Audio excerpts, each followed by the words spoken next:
they were wearing it, they don't know naman how to mount their bikes na nandun yung shoes sa pedals. So, bibigyan na lang nila. Tapos ayaw naman nilang tumakbo ng naka-plates ng 400 meters. Kasi malayo man naman yun. Sakit sa bahay.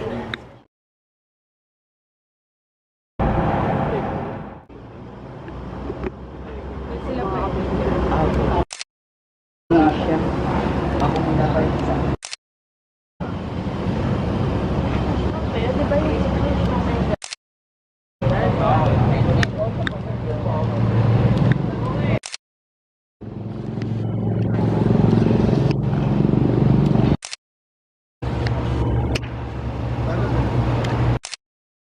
mataas yung upuan mo eh. Kagaya nyo, mas mataas pa yung upuan ka. Bali ang seafood, ang mag-is.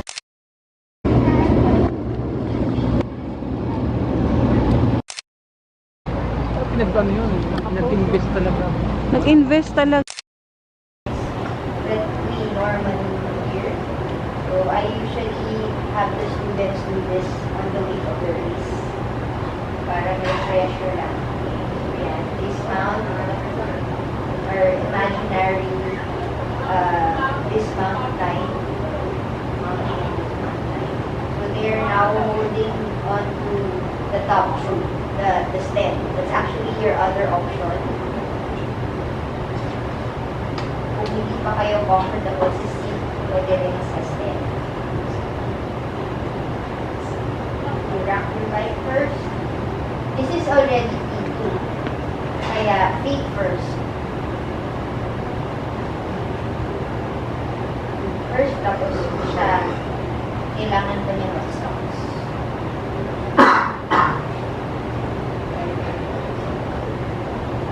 As you can see, yung iba na hindi kailangan mag-socks na kaalis na.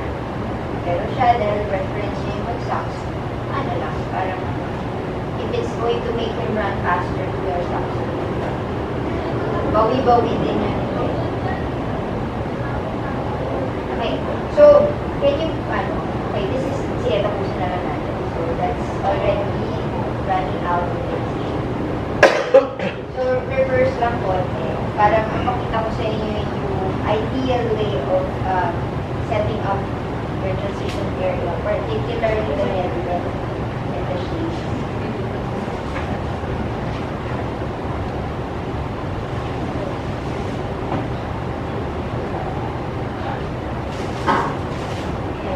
You'll notice me in the background, naglilipit ako.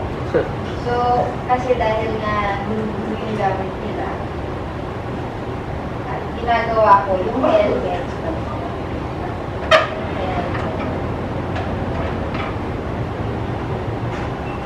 There are two options when you set up your helmet. The first one is, kung walang aero bar, ilalagay mo lang siya sa floor. Kasi wala nang pagpapatungan yung helmet. Pero kung meron kang aero bar, anyway, kung meron kang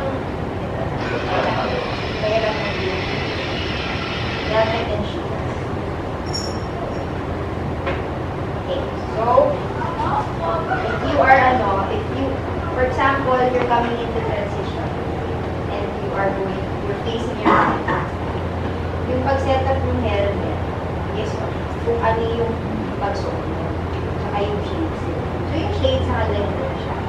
Huwag yun na siya ipasok ng ganyan kasi ilang seconds yung gawin niya yung set.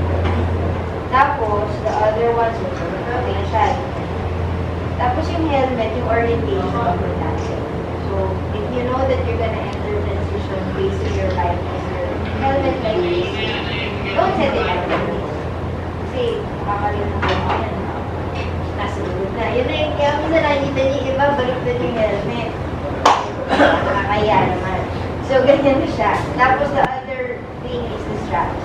Don't clasp it. Kasi pag naka-clasp yan, ano pa siya, mako pa siya, bago siya. So, orientation, unclasp, shades, proper orientation.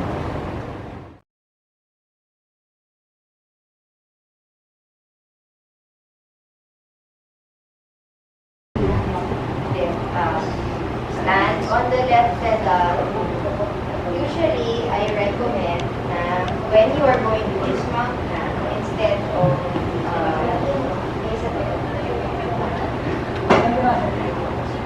wala.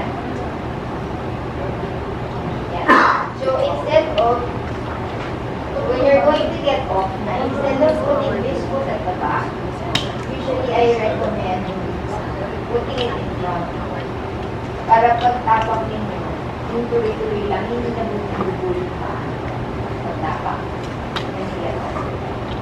So, when you're practicing this for the first time, you can take out the cycling shoes first and do it on your running shoes. And when you're confident, you can clip on the cycling shoes and try it with your bare feet. Then, easy na rin yung pagsuot ng shoes. So, if you want to ask questions now, we can just a couple. Meron ako question kasi first time ko siya experience in my last race. Pwede ba yan na some people, actually sa last race ko siya experience, they wear their bike shoes sa mountain area na, like naka-fit siya. Pwede ba yan? It's Or allowed. like some races ba? It's allowed in I've never heard of a race that it's not allowed. Pero if you are going to ask me if it's practical, sometimes it is, sometimes it's not. Pero the best way talaga, the simplest way is suotin mo na lang yung shoes mo sa transition area.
So I'm Wes Alvarez, the marketing manager of FNF International Events Group.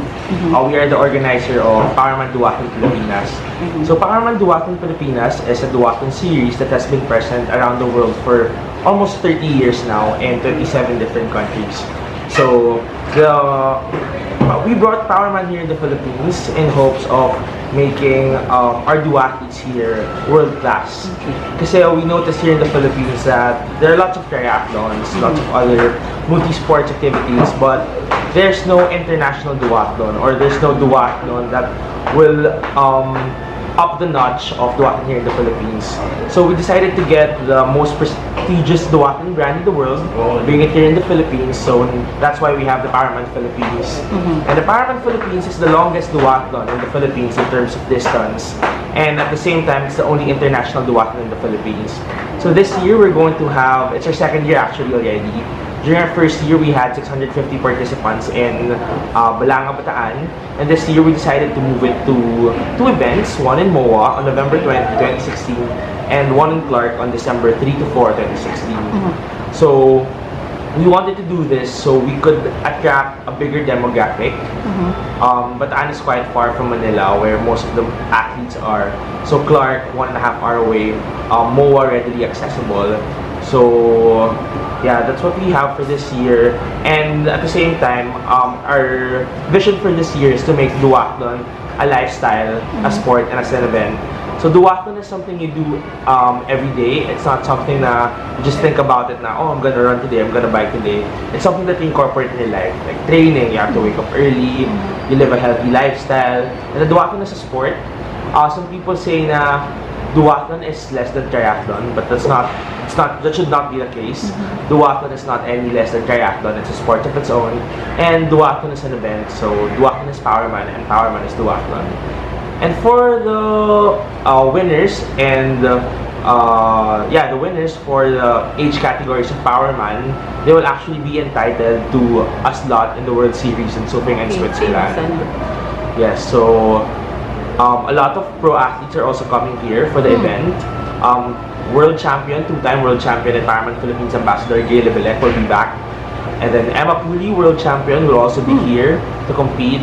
So it's going to be an exciting pool of pro athletes to be racing on November and December. So, how does, I mean, paano sila makaka-join? How? Yes. A website, venues? If you want to join, you can sign up at www.powerman.ph where you can register online. And if you don't want to register online or if you don't have a credit card, you can go to any of our manual stores, manual registration hubs. So Bikers Cafe here in MOA is one, and then we have different bicycle shops, and then Seafood Island, Chris Sports, and Anytime Fitness branches. So for the full list, they can just go to the website and look at everything there. Okay. Let's talk about naman the training. Sabi mo, paano kung halimbawa mga, let's say, mga newbies or what, is there any training or any seminar or workshop na binibigay kayo for them para maengganyo sila to join? Yes. Actually, you have this thing called I Am Powerman 24x24 in partnership with Anytime Fitness. Okay. So nowadays, kasi it's super hard to like train outside, to bike or to even run outside because there's traffic everywhere. You have to bring your bike, at least drive 2 hours so you can like go to like a big bike loop for you to bike.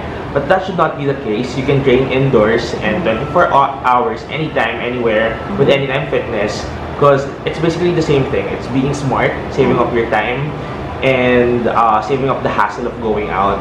And the world champion, as I mentioned kanina, and the ambassador, Gayle Levelec, he made a 24-week program for all participants of Powerman Philippines.